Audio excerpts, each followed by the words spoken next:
ونؤمن به ونتوكل عليه ونعوذ بالله من شرور أنفسنا من يهده الله فلا مضل له ومن يضلله فلا هادي له وأشهد أن لا إله إلا الله وحده لا شريك له وأشهد أن سيدنا وسندنا ومولانا محمدا عبده ورسوله أما بعد فأعوذ بالله من الشيطان الرجيم بسم الله الرحمن الرحيم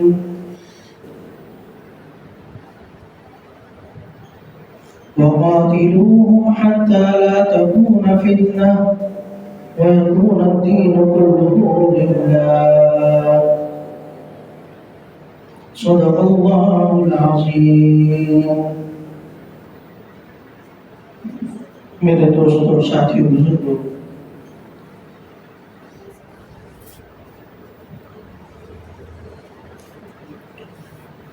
فلسطین کی صورتحال آپ حضرات کے سامنے ہے. روزانہ کی بنیاد پر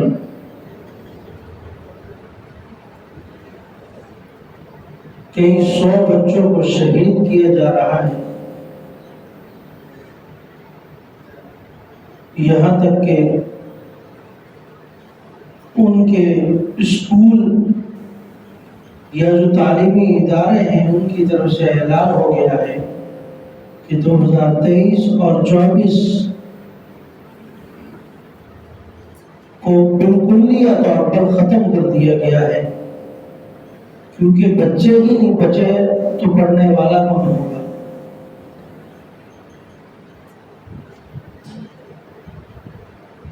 آپ نے دیکھا ہوگا کہ کچھ عرصہ پہلے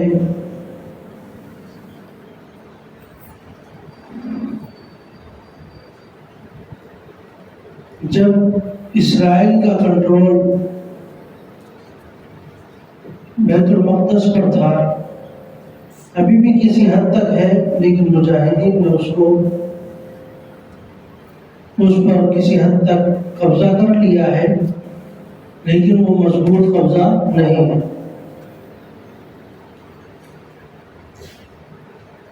تو اس وقت بھی لوگ یہ بات کیا کرتے تھے کہ یہ اس جنگ کو 70 سال سے زائد ہو چکا ہے اور مسلسل مسلمانوں کی شہادتیں ہو رہی ہیں. اگر یہ اپنا یہ کچھ حصہ مسلمان چھوڑ دیں اور دوسرے ممالک کی طرف ہجرت کر کے اور وہاں پر رہیں تو اس سے نسل انسانی کی بقا بھی ہوگی اور فلسطین کے باشندے آزاد اور خود مختار زندگی بھی گزار سکیں گے. تو دیکھنے میں یہ آیا کہ سب سے زیادہ اس خطے پر مسلمانوں کی حکومت رہی ہے. اسرائیلی یا یہودی وہاں پر بہت کم عرصہ، کوئی 1800 سال بنتے ہیں، اور بقیہ تمام سال وہ سارے کے سارے مسلمانوں کے. کئی صدیوں سے مسلمان وہاں پر آباد ہیں اور وہ خطہ صرف مسلمانوں کا اس اعتبار سے بھی ہے کہ وہاں پر انبیاء کی سرزمین کہا جاتا ہے. پھر بیت المقدس قبلہ اول ہمارا وہی ہے. اس طرح کے کچھ چیزوں کی وجہ سے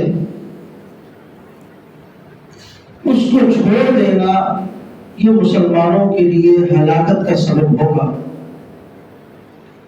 کیونکہ قبلہ اول کو جب چھوڑ دیں گے تو وہ قبلہ ثانی کی طرف ہمارے جائیں گے. جس وقت ہم موجودہ قبلہ ہے ہمارا، تو اس پر قبضہ کرنے کی کوشش کریں گے. کچھ عرصہ پہلے ایک فرقے نے اس پر قبضہ کرنے کی کوشش بھی کی تھی. وہ تمام حالات آپ کے سامنے ہیں. مسلمانوں کو کمزور کرنے کے حربے ہوتے ہیں مختلف. جب سے یہ دنیا بنی ہے اور نبی اکرم صلی اللہ علیہ وسلم کے زمانے سے اگر دیکھیں تو اس وقت سے اب تک 4 ادوار گزر چکے ہیں سیاست کے. 4 طرح کی سیاست ہوئی ہے. ایک نبی اکرم صلی اللہ علیہ وسلم کا زمانہ 23 برس کا، جس میں آپ کو نبوت ملی اور اس کے بعد پھر آپ نے اپنی حکومت اور اپنا ایک نظام بنایا جس کو نبوت کا زمانہ کہا جاتا ہے. یہ ایک پہلا دور تھا سیاسی جو نبی اکرم صلی اللہ علیہ وسلم کی موجودگی میں پیش آیا، اور آپ نے اس کی خود حاکم ہونے کی حیثیت سے اس کو سر انجام دیا، اور اس کی نظیر آج تک پھر دوبارہ کسی ملک میں نہیں ملتی. اس کے بعد خلافت راشدہ کا ایک زمانہ گزرا جس کو دوسرا سیاسی دور کہا جاتا ہے. اس میں بھی حضرت ابوبکر صدیق رضی اللہ تعالی عنہ، حضرت عمر فاروق، حضرت عثمان غنی اور حضرت علی رضی اللہ تعالی عنہ، اسی طرح حضرت معاویہ اور حضرت حسن حسین رضی اللہ تعالی عنہ کا ایک دور تھا جس کو خلافت راشدہ کا دور کہا جاتا ہے.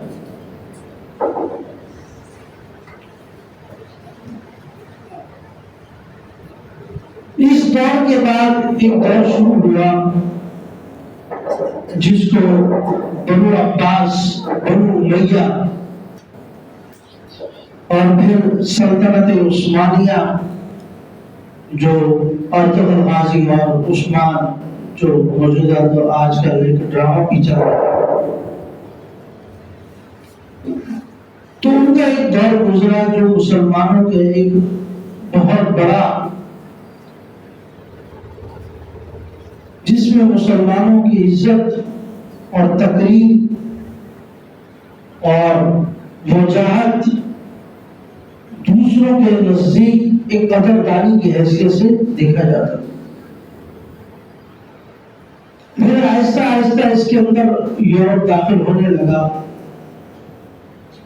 اور اس کے تسلط کا ہم شکار ہونے لگے.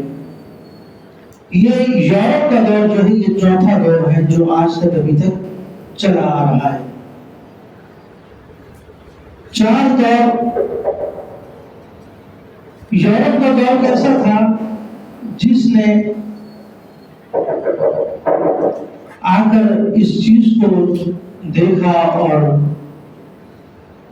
اس چیز کو لوگوں کے سامنے پیش کیا، ایک ایسی ریاست یا ایک ایسا حکومتی نظام کہ جس کے اندر مسلمان اگر کسی ملک میں، کسی خطے میں اپنی حکومت کرتے ہیں تو وہ بھی اصل ان کی حکومت نہیں ہوتی، وہ ایک پتلی کے طور پر حکومت کر رہے ہوتے ہیں. فی زمان آپ کو نظر آتا ہے پاکستان کے اندر، اسی طرح دیگر کچھ ممالک ایسے ہیں جن پر یورپ مسلط ہے اور انہی کی حاکمیت ہے، انہی کے فیصلے ہوتے ہیں اور اس کے مطابق ایک نظام چلتا ہوا رہا ہے. یہ 4 ادوار ایسے گزرے ہیں جن میں 3 ادوار مسلمانوں کے تھے اور آخری یہ دور جو ہے یہ کفار کا چلا آ رہا ہے. یہ ساری ایک پلاننگ تھی ان 3 دور کو ختم کرنے کی، ان 3 دور کی حقانیت کو ختم کرنے کی، اس کے اندر جو برکات، جو ثمرات مسلمانوں کو مل رہے تھے اس کو ختم کرنے کی.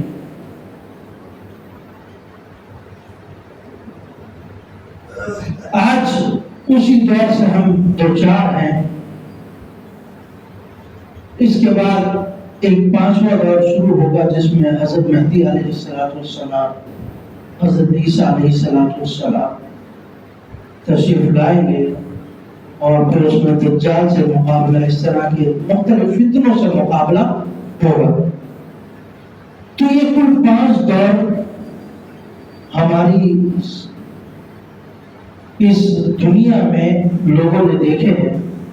سب سے پہلے نبوت کا دور، پھر خلافت راشدہ کا دور، اور پھر سلطنت عثمانیہ اور بنو امیہ بنو عباس کا دور، اور اس کے بعد پھر یورپ کا دور، یورپ کے تسلط کا دور جو ابھی تک چلتا ہوا آ رہا ہے، یہ حضرت امام مہدی رضی اللہ تعالیٰ عنہ تک چلے گا۔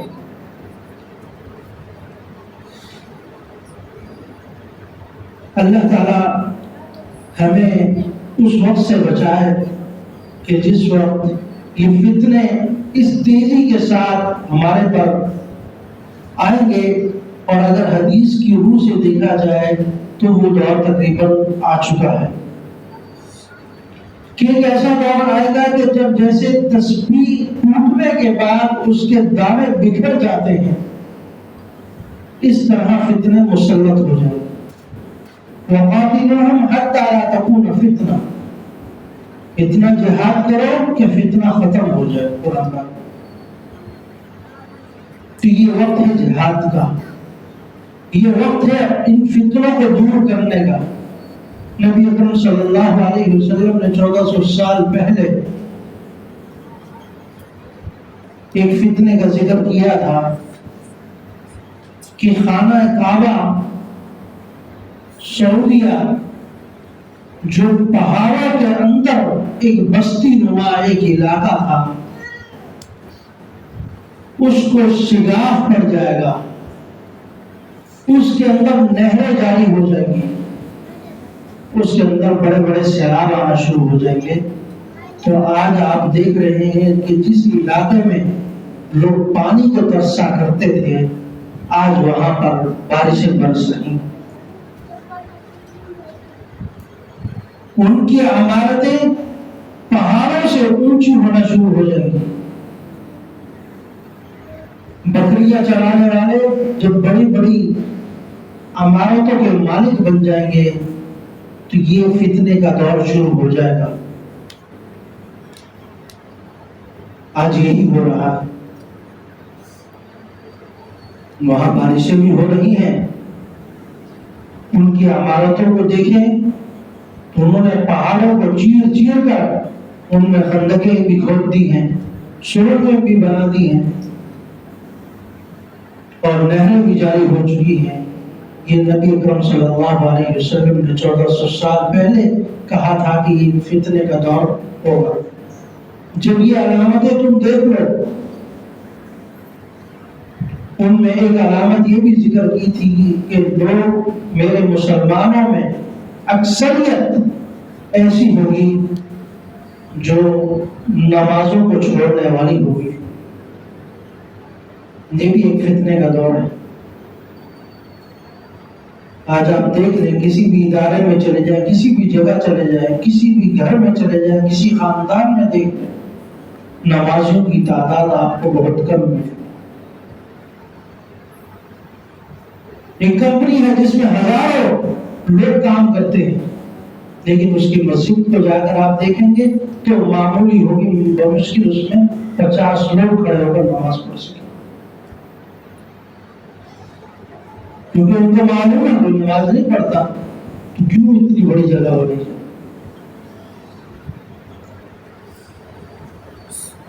یہ علاقہ بہت بڑا ہے، جمعے کے دن یہاں پر ہمیں اضافی سمے بچھانی پڑتی ہے باہر کی طرف، لوگ دھوپ میں کھڑے ہو کر بھی نماز پڑھتے ہیں، لیکن ہم نمازوں میں نظر نہیں آتے۔ ایک صف مشکل سے بنتی ہے، 2 صفیں مشکل سے بنتی ہے۔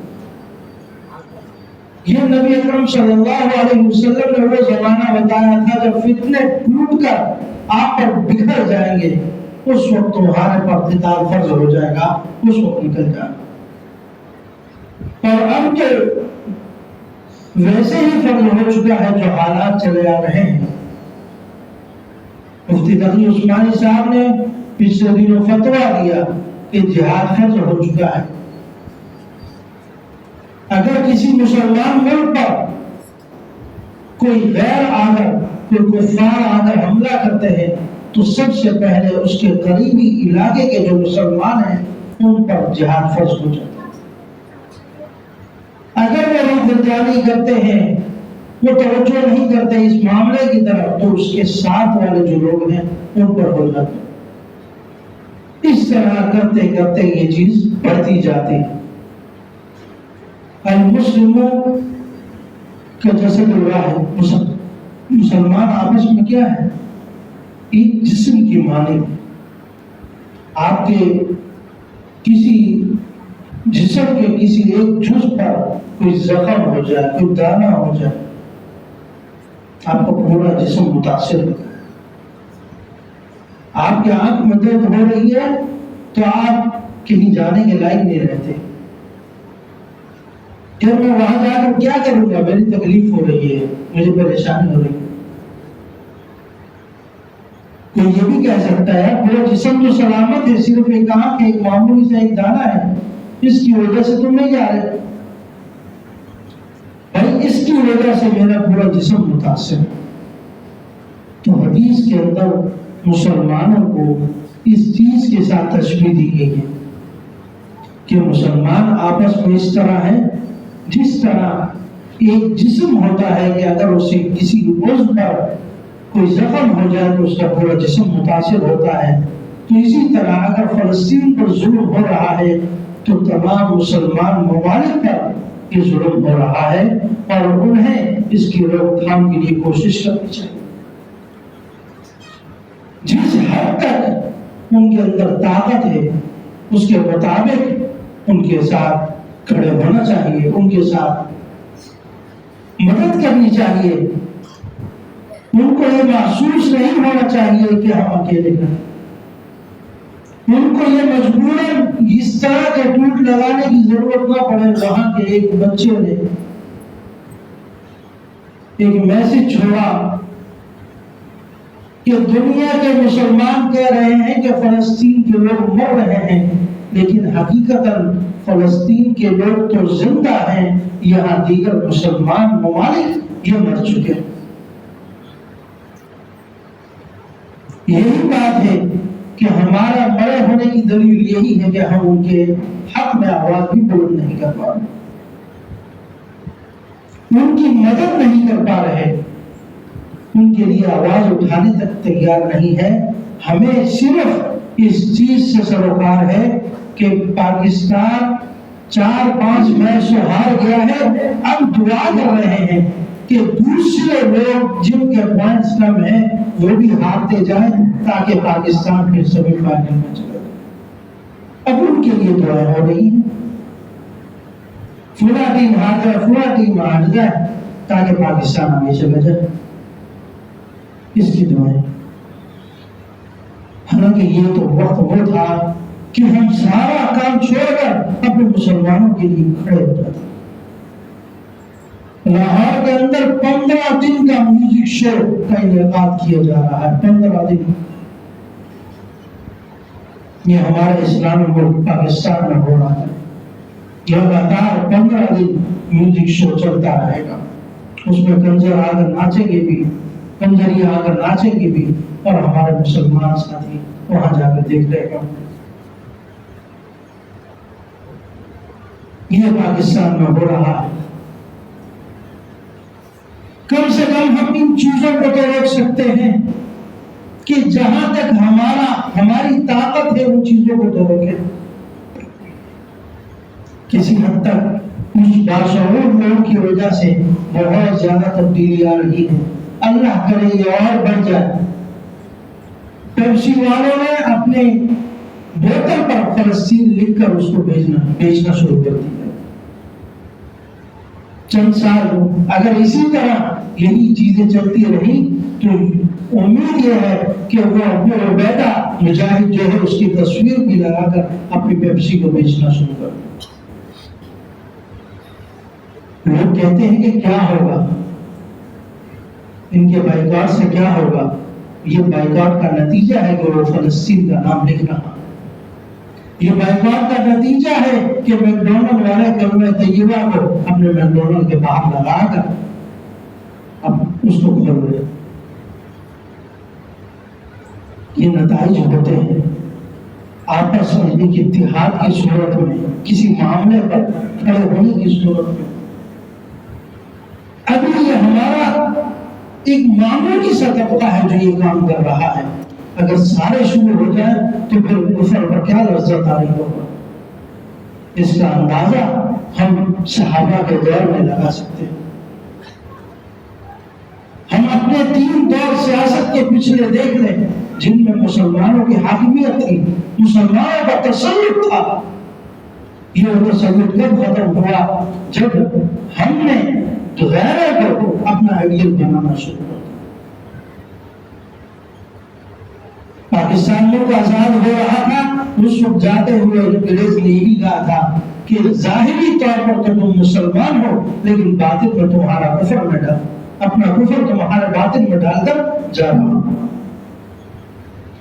اندرون طور پر تم پورے کے پورے انگریز بن چکے ہو، ظاہری اعتبار سے تم مسلمان نظر آتے ہو. اور اس نے اس کی تعلیم بھی دی، اس کی نگرانی بھی کرتا رہا. اور آج 70 سال گزرنے کے باوجود ہم انہی کے تسلط کا شکار ہیں. ہماری حکومتیں، ہمارے فیصلے سب انہی کی طرف سے ہوتے. ہمارا اپنا کوئی موقف یا اپنا کوئی نظریہ ایسا نہیں ہے کہ ہم کسی اسلامی ملک یا کسی دنیا کے سامنے پیش کر سکیں. لیکن الحمدللہ پھر بھی ایک مدارس کی وجہ سے، علماء کرام کی وجہ سے، اللہ والوں کی وجہ سے اس ملک کو پھر بھی ایک فوقیت، ایک عزت، ایک اکرام غیروں کے نظر میں اللہ رب العزت نے بہت زیادہ رکھا ہے کہ اس کی بنیاد کلمہ طیبہ لا الہ الا اللہ پر رکھی ہے. لیکن جب ہم کسی چیز کی قدر کرنا بھول جائیں تو اللہ رب العزت اس نعمت کو چھین دیتے ہیں. اللہ رب العزت جب ہم کسی نعمت پر شکر کرنا چھوڑ دیں تو وہ نعمت کو چھین لیا جاتا ہے. لئن شکرتم لازیدنکم ولئن کفرتم ان عذابی لشدید. اگر تم شکر کرو گے تو میں تمہاری نعمت میں اضافہ کرتا جاؤں گا، اگر تم ناشکری پر آ جاؤ گے تو پھر میرا عذاب بہت سخت ہے، پھر اس کے لیے تیار ہو جاؤ. تو ایک نعمت ہمیں مل گئی ہے، اس نعمت کی حفاظت بھی کرنی ہے اور جو اسلام کے، جو شریعت کے جو تقاضے ہیں ان تقاضوں کو بھی پورا کرنا ہے کہ اگر کوئی مسلمان ہمارا ساتھی پریشان ہے، کوئی ملک ہمارا پریشان ہے تو اس کے ساتھ کھڑے ہونے کی ضرورت ہے. تو ہمیں کھڑا ہونا ہے، ان کا ساتھ دینا ہے، ان کے لیے دعائیں کرنی ہے اور جہاں تک جتنا ممکن ہو سکے ہم ہر طرح سے ان کے ساتھ تعاون کرنے والے بنیں. اللہ تعالیٰ عمل کی توفیق عطا فرمائے. وما علینا الا